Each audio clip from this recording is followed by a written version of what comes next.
Gempa susulan di Salatiga dan sekitarnya terus terjadi. Warga dirikan tenda dan aktifkan ronda. Gempa yang terjadi berulang di wilayah Kabupaten Semarang membuat warga ketakutan. Mereka kemudian memilih mendirikan tenda dan bersiaga di luar rumah.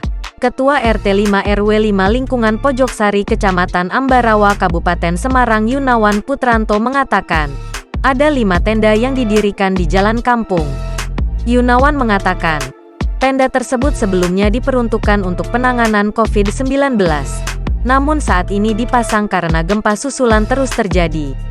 Selain membangun tenda, untuk kaum pria juga diharuskan ronda malam hari. Sementara itu, Badan Meteorologi, Klimatologi, dan Geofisika (BMKG) mencatat telah terjadi 22 gempa susulan di wilayah kota Salatiga dan sekitarnya. Pemasangan tenda juga dilakukan anggota Badan Penanggulangan Bencana Daerah (BPBD) Kabupaten Semarang di Rumah Sakit Umum Daerah RSUD Dr. Gunawan Mangunkusumo Ambarawa.